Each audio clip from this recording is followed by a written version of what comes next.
Vale, en este ejercicio vamos a estudiar la simetría de una función. Vamos a ver los dos tipos de simetría que puede presentar una gráfica. Vemos la simetría par, ejemplo de simetría par, y de ahí el nombre. Esta gráfica corresponde a y igual a x al cuadrado. Y por otro lado, simetría impar, pues lo mismo, el nombre viene de que está igual a x al cubo.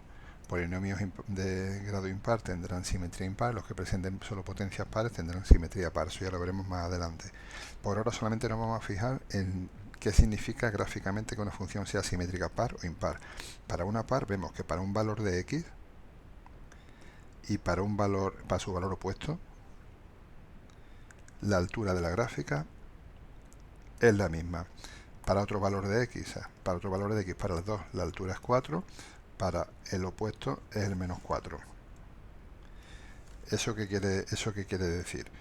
¿Cómo podríamos presentarlo? Podríamos presentarlo como f de x, o sea, la imagen de un valor de x, el valor de la y que le corresponde a un valor de x, y el valor de la y, la imagen que le corresponde a un valor menos x, son iguales. O sea, la altura, esto podríamos leerlo como la altura que le corresponde, el valor de la y que le corresponde a un valor de x, y el valor de la y que le corresponde a un valor menos x, a un valor de x, a un valor opuesto, las alturas son la misma.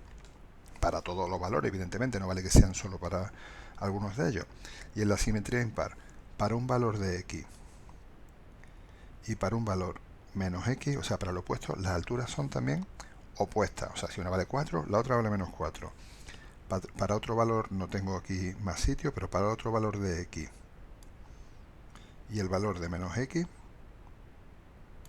las alturas son opuestas. Entonces, podríamos poner la definición de simetría impar como para un valor de x, el f de x, la imagen de un valor de x, o sea, el valor de y que le corresponde a un valor de x, y la imagen de menos x, el valor de y que le corresponde a un valor menos x, son también cambiados de signo, son opuestos.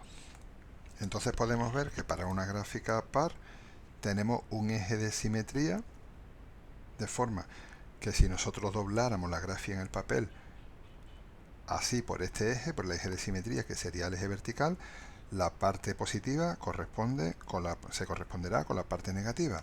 En ese caso, la función será simétrica par. ¿Y cómo podemos ver las simétricas impares? Pues en las simétricas impares vamos a tener, si la tuviéramos en papel, como si tuviéramos que hacer dos dobleces.